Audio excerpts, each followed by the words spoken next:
And a wonderful Thursday afternoon for everyone that's watching in attendance. This is Steve with On the Ring Apron, sister company of Mania Club. First of all, welcome back to the channel. Thank you for joining us once again for another WWE PLE preview, as we are now getting ready to speak about this upcoming Saturday's Money in the Bank premium live event presented by Cash App. It'll be live from Los Angeles in the Intuit Dome, which, of course, as many of you know, is the home of the first Monday Night Raw on Netflix. So it's returning once again to where Netflix began all of its glory earlier this year, and also the final LA appearance of the current undisputed WWE champion, John Cena, continuing his retirement tour, stating earlier on his social media he's only got 22 appearances left, so we hopefully will enjoy all of the events coming up. If you want to be a part of all of this, first of all, if you haven't watched us before, where have you been? But if you have watched us before, you have an opportunity to be able to be involved in all of this. Ultimately, all you have to do is just go to the link that's down here at the bottom. It's going to appear right about there in just a moment. And go to youtube.com/@ontheringapron to be able to see our community page. And from there, you can be able to make your selections on who you think are going to be victorious in our matches at Money in the Bank. We also listed our preview special earlier this morning for the event that's coming up directly before this one at the Kia Forum, and that is Worlds Collide, featuring WWE's newest acquisition, AAA Lucha Wrestling. So an opportunity for a whole lot of superstars, including a couple wrestling twice, who we will get to shortly. But with that, only 4 matches on the card, so this shouldn't take too terribly long. Kia and Alyssa send their love to everybody who regularly joins us, but we will go ahead and get into the matches here.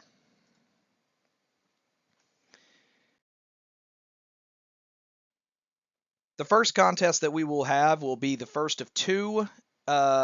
Actually, the only match that will feature a championship, barring a cash-in by one of the winners later this evening, and that will be for the Women's Intercontinental Championship, as a rematch from our previous PLE will occur, as the man Becky Lynch will challenge her protege Lyra Valkyria for the Intercontinental Championship.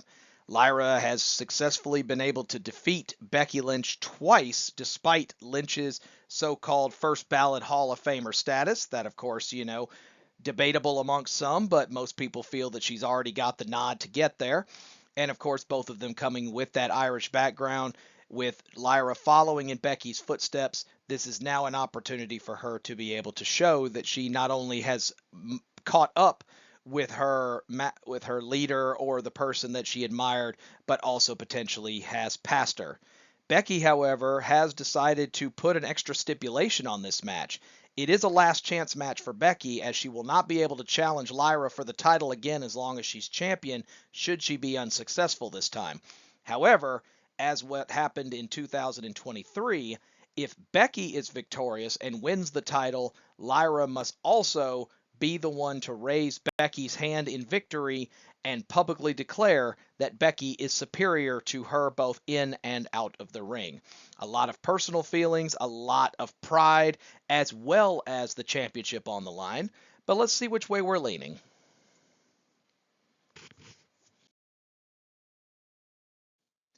And as you can see from our selections down below, myself and Alyssa are both going to go with Lyra Valkyria to retain, while Kia is going for the second PLE in a row, going to go with Becky Lynch. Kia has always been a big fan of Becky. She's even cosplayed as her. Feel free to go back and look at our Instagram from a few years ago. But Alyssa and I both feel that, especially with that last chance stipulation in place, Becky is not designed to be the wrestler that is supposed to carry the mid-card. She's either supposed to be competing for championships or pushing the next level. And we do feel that that's exactly what's happening here, and feel it is in the best interest for Lyra to win this match, retain her championship, and then move on to her next opponent.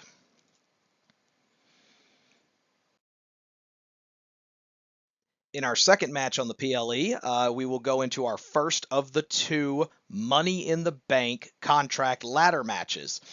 First, we'll stay on the women's side, and will feature 6 women, 3 from Raw and 3 from SmackDown, including a couple of recent NXT call-ups, who will compete in a 6-woman ladder match with the Money in the Bank contract, one of the most infamous prizes in all of WWE, awaiting at the top of the ladder. First woman to climb the ladder, retrieve the briefcase, earns herself a contract to challenge for any women's championship in all of WWE or its subsidiaries for up to 1 year at any time and any place of their choosing. The women's Money in the Bank contract has a 100% success rate, and even a former winner is in this match. So the odds of this person winning a championship is almost all but guaranteed.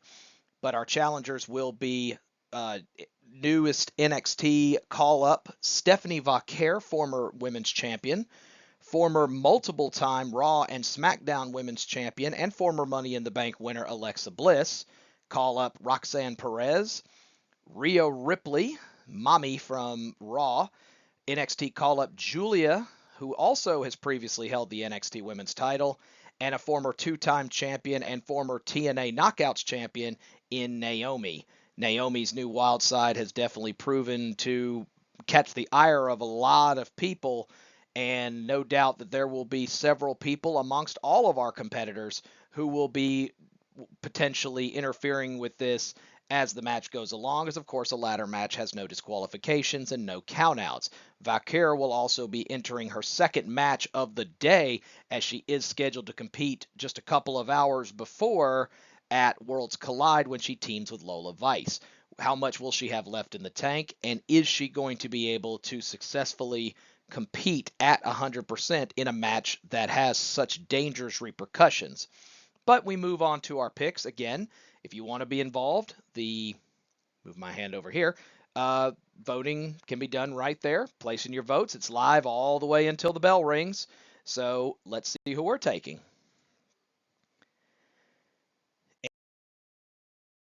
And in our only selection on the entire show in which all 3 of us are going a different direction, Kia is picking Stephanie Vaquer to find a way to pull out the victory and become Miss Money in the Bank. Alyssa is going to continue to ride the train of Roxanne Perez, feeling as if she is going to have every opportunity to be able to work her way up to the championship that she feels like she has deserved to have since she got here. And anyone who watches my show knew exactly who I was going with. But also I feel like I can represent it in story as to why I'm going with my selection, which is going to be Naomi. Naomi has had the wars with both Bianca Belair and with Jade Cargill. And if you look at who everyone else has been dealing with, Rhea Ripley consistently having issues with people like Liv Morgan. You look at Stephanie Vaquer, who's going to have issues with people such as Chick Tormenta and Delice from AAA earlier in the day. You also see her matchups against some of the other competitors, including Liv Morgan as well. Alexa Bliss has already been calling out people like Nia Jax and Tiffany Stratton, and Roxanne and Giulia have been running roughshod ever since they moved up almost 2 months ago, and now are causing havoc on each of their respective shows. If there is any person amongst all of these that can be able to move through all that chaos, you would lean more towards someone like Naomi and potentially maybe someone like Alexa Bliss, but I am going to go with Naomi to become Miss Money in the Bank. Staying with the Money in the Bank theme, but moving it over to the men's side, this will be the 6-man ladder match for the men's Money in the Bank contract, which of course was won last year by Drew McIntyre and then unsuccessfully cashed in just a few minutes after he won the championship, or after he won the contract. The men's raid, unlike the women's, has not been as successful, as the men's has only had about an 81% success rate. So it is not guaranteed, as a lot of egos have unfortunately led to some people making poor choices. We do have one former winner of a Money in the Bank contract in this match as well, similar to the women's, and that is, of course, the visionary, the revolutionary, in December confectionery, Seth freaking Rollins, and no doubt his new group consisting of Bronson Reed and Braun Breaker will likely be somewhere nearby. Speaking of stables, you also look at the former leader of the Bloodline and the former Tribal Chief Solo Sikoa also being in this match. You see former United States Champion LA Knight with an opportunity to put himself into the world title picture. And then 3 of Lucha's best in a time in which you're going to have a significantly large Lucha-based program earlier in the evening as Penta, Andrade, and El Grande Americano, the protege of Chad Gable, who will be competing for the AAA Mega Championship earlier in the day, will have an opportunity to become Mr. or I guess Senor Money in the Bank. It wouldn't be the first time we've heard that, of course, but definitely some opportunities there.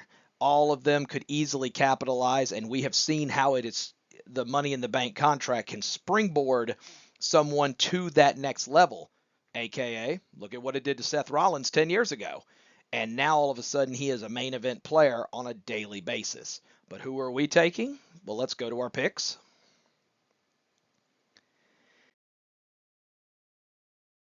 And as you can see, Kia and Alyssa are both going to take what they feel is, in their opinion, the obvious pick, and they're both going to go with Seth freaking Rollins. They feel that there is the best opportunity for Seth to be able to re-enter that World Championship picture, and what better way to do it than using Money in the Bank and either going after a very tired and very destroyed Jey Uso, who has been consistently involving himself in a lot of affairs that don't involve necessarily his championship, or potentially being able to merge in and join up in a storyline which would involve them dethroning John Cena on the other side.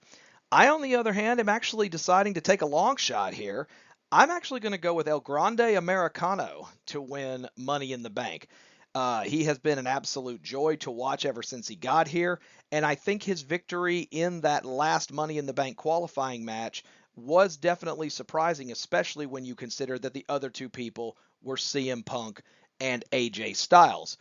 But El Grande Americano has an opportunity to be able to accomplish something that has eluded his protege Chad Gable for quite some time, and that is use the contract to finally move himself into that world title picture.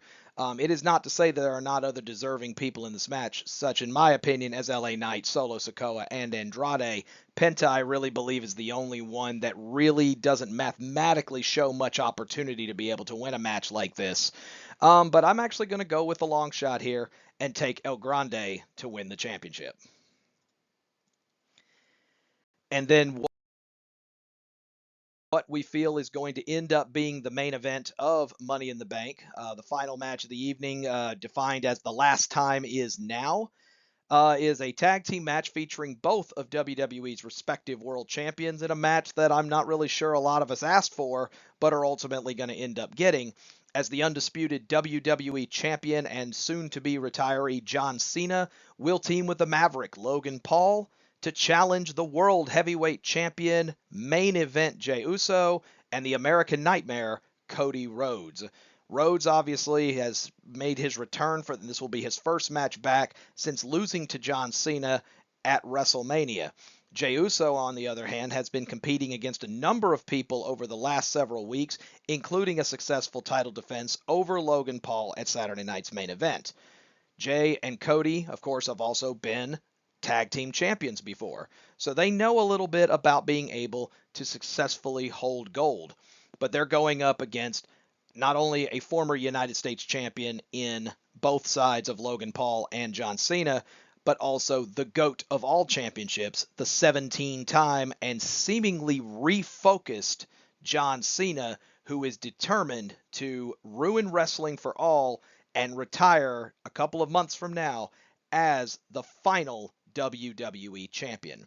A tag team match featuring both of the world titles, of course, also opens the door for a potential men's cash-in should the right person be champion.